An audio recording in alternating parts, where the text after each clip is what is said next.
അപ്പോൾ നമ്മളൊരു വീഡിയോയിൽ പറഞ്ഞിരുന്നു അമ്മ കൺമഷി ഉണ്ടാക്കുന്ന കാര്യം. അപ്പോൾ പൂവാങ്കുറുന്നില കൊണ്ട് ഒറിജിനൽ കൺമഷി, അത് ചെറിയ കുട്ടികൾക്കടക്കം നമുക്ക് വലിയവർക്കൊക്കെ, നമ്മൾ പണ്ട് അമ്മയൊക്കെ നമ്മുടെ വീട്ടിലൊക്കെ ഉപയോഗിച്ചിരുന്നത് ഇങ്ങനെയാണ്. പൂവാങ്കുറുന്നില കൊണ്ട് കൺമഷി ഉണ്ടാക്കിയിട്ടാണ് അവർ ഉപയോഗിച്ചിരുന്നത്. അമ്മ എപ്പോഴും ഉണ്ടാക്കുന്നുണ്ട്. അപ്പോൾ അതൊരു വീഡിയോയിൽ പറഞ്ഞിരുന്നു ഇനി ഉണ്ടാക്കണം എന്നുള്ളത്. അപ്പോൾ അതെങ്ങനെയാണ് ഉണ്ടാക്കുക എന്നുള്ളത് കാണിക്കാനാണ് ഇപ്പോൾ ഞങ്ങൾ പൂവാങ്കുറുന്നില പൊട്ടിക്കാൻ വന്നതാണ്. നമ്മുടെ ഉറവിൽ ഇഷ്ടംപോലെ പൂവാങ്കുറുന്നില നല്ല ഭംഗിയായിട്ടുണ്ടായിട്ടുണ്ട്. അപ്പോൾ അത് പൊട്ടിക്കുകയാണ്. എന്നിട്ട് ഇതെങ്ങനെയാണ് ഉണ്ടാക്കണമെന്ന് നമുക്ക് കാണാം. അപ്പം അമ്മയ്ക്ക് ചെടികളൊക്കെ കൂടുതൽ അറിയുള്ളൂ, ഇപ്പോഴത്തെ തലമുറയ്ക്കൊന്നും അത് അറിയാണ്ടേ ഇല്ലേ. അപ്പോൾ ഒരു വീഡിയോ ചെയ്ത് കാണിക്കണം വെച്ചിട്ടാണ്. അപ്പോൾ എനിക്കും അത് അറിഞ്ഞിരിക്കാമല്ലോ. അപ്പം പൂവാങ്കുറുന്നിലച്ചെടി നമുക്ക് വേണ്ട പൂവാങ്കുറുന്നില കിട്ടിയിട്ടുണ്ട്. ഇത് അടുത്തത് എന്താ വേണ്ട, വേര് വേണ്ട. ഇതിൻ്റെ ഇല മാത്രം എടുത്തിട്ട് നല്ലോണം വെള്ളം തിളക്കാൻ നല്ലോണം കഴുകിയിട്ട് മുമ്പ് നല്ലോണം കഴുകുക. കഴുകിയിട്ട് വെള്ളമൊക്കെ പറഞ്ഞ ശേഷം ഇതിൻ്റെ ഇല എടുത്തിട്ട് നല്ലോണം ഇങ്ങനെ ഇതിൽ തുണിയിലിട്ടിട്ട് ഇങ്ങനെ പിഴിഞ്ഞിട്ട് അതിൻ്റെ നീരെടുക്കുക. ബാക്കി നമുക്ക് വീട്ടിൽ നിന്നിട്ട് നീരെടുക്കുക വിശദമായിട്ട് കാണാം. ഇവിടെ വെളുപ്പിലാണ്, ഇത് ലൈറ്റ് കറക്റ്റ് ആവില്ല, അല്ലെങ്കിൽ നമുക്ക് പറഞ്ഞു കഴിഞ്ഞാൽ ശരി. പൂങ്കുന്തലുടെ ഇല ഉതിർത്തിയാണ് ഞാൻ ഉതിർത്തിയ ഇലയാണത്.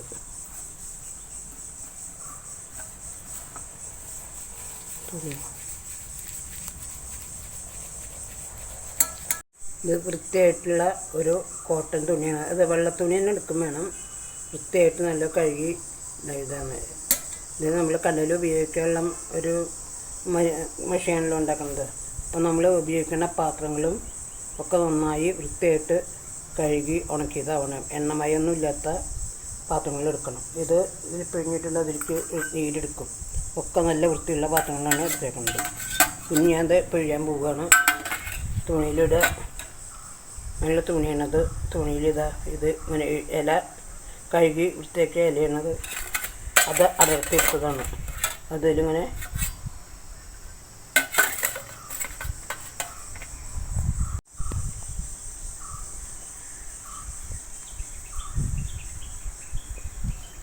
ചെറിയൊരു എന്താ പറയുക എള്ളുതിരി കെട്ടുന്ന മാതിരി ഒന്ന് ഇട്ട് കയ്യിലിട്ടിട്ട്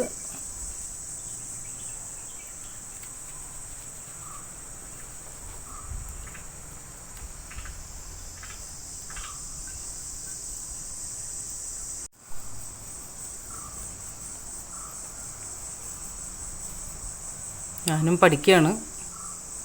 ഞാൻ ആദ്യമായിട്ടാണ് കാണണത്. അമ്മ കൺമഷിയൊക്കെ ഉണ്ടാക്കി കൊടുത്തേക്കാറുണ്ട്, ഞാനിപ്പോഴും കൊണ്ടുപോകാറുണ്ട്. പക്ഷേ ഉണ്ടാക്കണത് ആദ്യമായിട്ടാണ് കാണുന്നത്. നമ്മൾ ആ ഇല ഫ്രഷ് ഇലയാണ്, നല്ലോണം കഴുകി അതിൻ്റെ ഇലയൊക്കെ അടർത്തി പിന്നെ നല്ലൊരു തുണിയിൽ ഇങ്ങനെ ചെറിയൊരു എള്ളുതിരി പോലെ അത്രയ്ക്കേ ആവശ്യമുള്ളൂ. എന്നിട്ടത് നല്ലൊരു പാത്രത്തിലേക്ക് പിഴിഞ്ഞ് അതിൻ്റെ നീര് എടുക്കുക.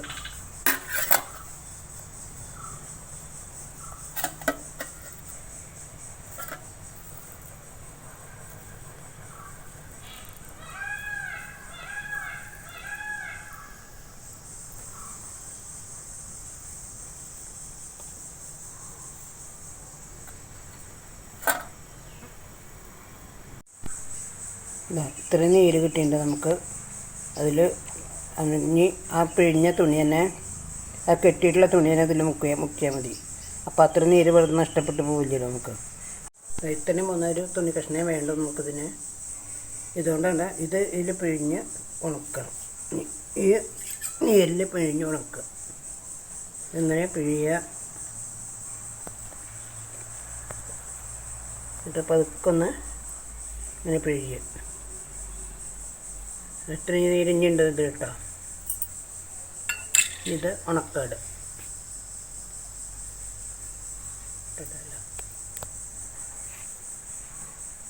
നമ്മൾ ആ തുണി പൂവാങ്കുറുന്നിലയുടെ നീര് മുക്കിയ തുണി ഇതേവിടെ ഉണങ്ങാട്ടുണ്ട്.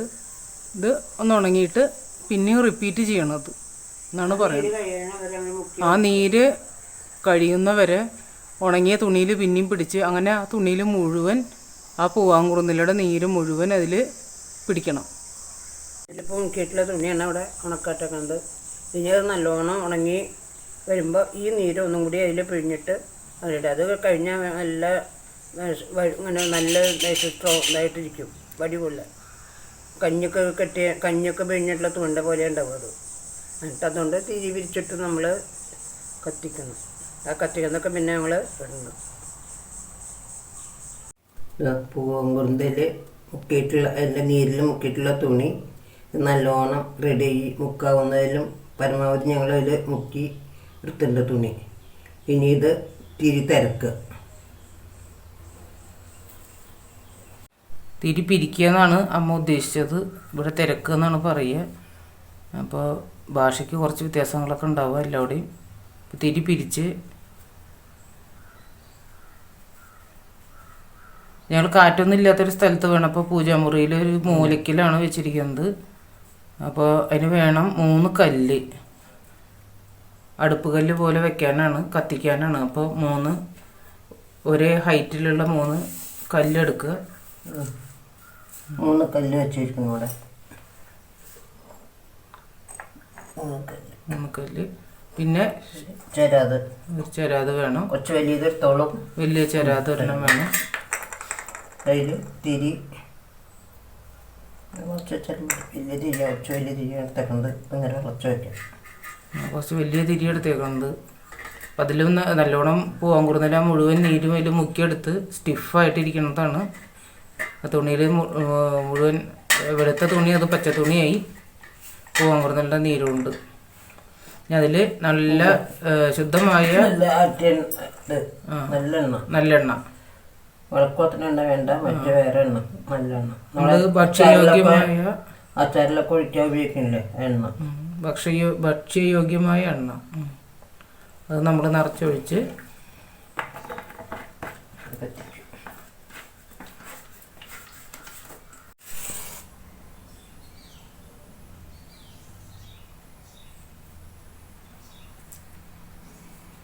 തിരി കത്തിച്ചു. പൂവാങ്കുറുന്നില നീര് മുക്കിയ തുണി തിരി പിരിച്ച് അതിൽ എള്ളെണ്ണ ഒഴിച്ച് ചെരാതിൽ ആ തിരിയാണ് കത്തിച്ചിരിക്കുന്നത്. അടുപ്പിൻ്റെ നടുക്കിൽ വെച്ചു. ഇതിൻ്റെ നടുഭാഗത്ത് നല്ലൊരു പ്ലേറ്റ് എടുക്കുക, വൃത്തിയുള്ളൊരു പ്ലേറ്റ് എടുത്ത് ഇതിൻ്റെ നടുഭാഗത്ത് പുക തട്ടാൻ തട്ടിൽ നമ്മളിങ്ങനെ വയ്ക്കുക.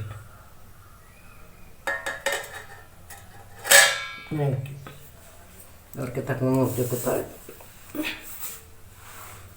ഇത് നോക്കുക, നേരെ നടുക്കിലേക്കാണോ അതിൻ്റെ നാളം എന്നുള്ളത് നോക്കണം, അല്ലെങ്കിൽ അത് അഡ്ജസ്റ്റ് ചെയ്യണം.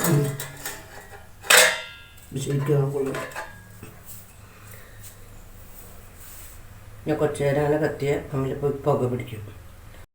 ഇപ്പം നമ്മുടെ പൂവാങ്കുറുന്നിലയുടെ തിരി കത്തിയിട്ടുണ്ട്, കത്തിക്കഴിഞ്ഞു. ഇപ്പോൾ ചൂടാറി. അപ്പം ഞാനിതെടുത്ത് നോക്കുകയാണ്. അപ്പം ഇതാണ് അതിൻ്റെ ഈ കരിയൊക്കെ നമുക്ക് എടുത്തിട്ട് ഈ ബാക്കി പണിയുണ്ട് അതിന്.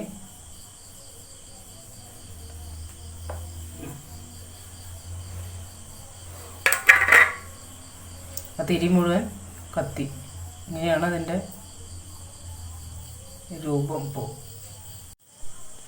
അങ്ങനെ നമ്മൾ ആ തിരി കത്തിച്ചിട്ടുള്ള കരി സ്പൂണൊക്കെ നല്ല കഴുകി വൃത്തിയാക്കിയ സ്പൂണാണ്.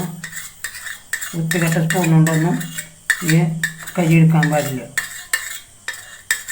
അപ്പം അങ്ങനെ നമ്മൾ ഈ കരി എടുത്തിട്ട് ഉണ്ട്, ഇത്രയും കരി കിട്ടി ആ തിരി കത്തിച്ചപ്പോൾ.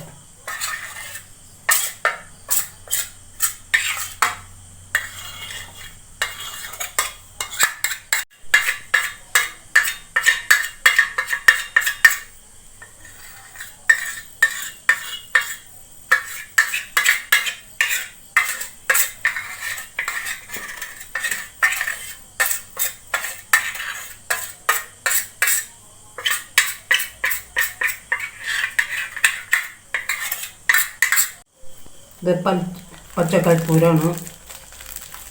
നമ്മൾ കത്തിക്കണ കൽപ്പൂരം ഒരിക്കലും ഇതിൽ ചേർക്കരുത്. ഇത് പച്ചക്കൽപ്പൂരത്തിന് തളവാണ്. കത്തിക്കണ കൽപ്പൂരം ചൂടാണ്. അതൊരിക്കലും ഇതിൽ ഉപയോഗിക്കാൻ പാടില്ല.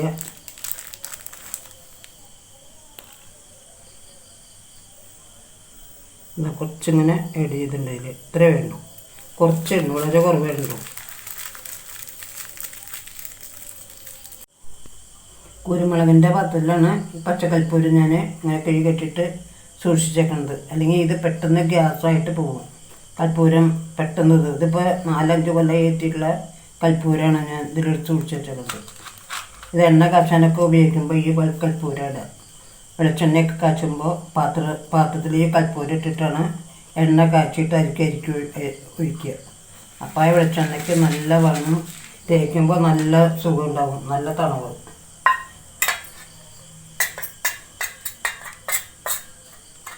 ഈ പച്ചക്കൽപ്പൂരം ഇട്ട് ഇളക്കണം.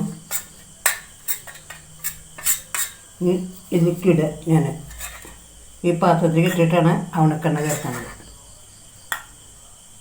കരി ഒരു പാത്രത്തിൽ, ഈ പാത്രം വൃത്തിയായിട്ട് കഴുകി കുറച്ച് പാത്രമാണ്. അതിൽ കുപ്പി പാത്രം ഉണ്ടെങ്കിൽ അതിലും നമുക്ക് ചെയ്യാം. അടുപ്പുള്ള പാത്രത്തിൽ വേണം, തുറന്ന് വെക്കാൻ പാടില്ല ഒരിക്കലും. മഷി വല്ല കരടും കാറ്റിന് വല്ല ചെറിയ പൊടി തൂളിയാൽ മതി. പിന്നെ അത് കണ്ണിലായ കണ്ണിങ്ങനെ കരിക്കും, കണ്ണിങ്ങനെ ചുട്ടുനിന്ന് പിന്നെ മഷി എഴുതാൻ പറ്റില്ല. ഇതിപ്പോൾ എത്ര കാലം വേണമെങ്കിലും ഇരിക്കും ഈ മഷി. എത്രത്തോളം ഇരുന്നിട്ട് അത്രയും ഗുണമാണ് ഈ മഷി. ഇതിന് കാലപ്പഴക്കും എക്സ്പയർ ഡേറ്റ് ഒന്നുമില്ല ഈ മഷിക്ക്. അമ്മ കഴിഞ്ഞ പ്രാവശ്യം ഉണ്ടാക്കിയത് എൻ്റെ ചേച്ചിയുടെ പേരക്കുട്ടി ഉണ്ടായപ്പോഴാണ്. അപ്പോൾ അവൾക്ക് തേക്കാൻ ഉപയോഗിച്ച മഷി 5 കൊല്ലം കഴിഞ്ഞിട്ട് എൻ്റെ അനിയത്തി ഇപ്പോഴും ഉപയോഗിച്ചുകൊണ്ടിരിക്കുന്നുണ്ട്. അത് അമ്മ ഉണ്ടാക്കി, അന്ന് ഉണ്ടാക്കിയതാണ് അമ്മ ഇതിന് മുന്നേ. പിന്നെ ഉണ്ടാക്കുന്നത് ഇപ്പോഴാണ്.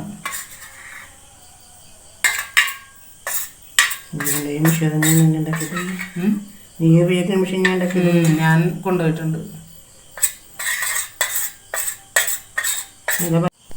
ശുദ്ധ ചെയ്ത അവണക്കെണ്ണയാണ് ഇത്. നല്ല ശുദ്ധിയായിട്ടുള്ളത്. അത് നമുക്ക് ആവശ്യത്തിന് കുറച്ച് എടുക്കുക, ഇതിലൊഴിക്കുക. ഈ അവണക്കെണ്ണയിലാണ് ഈ കരി നമ്മൾ ചേർക്കുന്നത്. കുറച്ച് ഒഴിച്ചിട്ട് ഇതൊന്ന് ഇങ്ങനെ കലക്കുക. ഇതിൽ ഇപ്പോൾ പച്ചക്കൽപ്പൂരം ചേർക്കുന്നുണ്ട്, അവണക്കെണ്ണ. ഇതാണ് മഷി ഉണ്ടാക്കാനുള്ള ഇത് യോജിപ്പിക്കാനുള്ളത് കരി. അങ്ങനെ ചേർത്ത് നോക്കിയിട്ട് പോരാന്ന് വെച്ചാൽ കുറച്ച് പിഞ്ഞൊഴിക്കുക. അങ്ങനെ അവണക്കെണ്ണ ആദ്യം ഒഴിച്ചത് പോരാ, അപ്പോൾ കുറച്ചും കൂടി ഒഴിച്ചിട്ട് ഇത് കൂട്ടണം.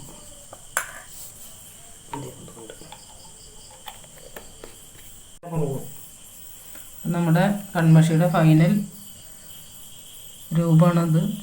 ഞാൻ തൊട്ട് കാണിക്കുന്നത് അല്ലേ. കുറച്ച് മതി, വളരെ കുറച്ച് മതി. നല്ലോണം മഷിയാവും, കണ്ണിൽ നിറച്ച് മഷി. അതായത് ഒരു കുറച്ച് മതി. ഇത് ഉണ്ടോ കൺമഷി?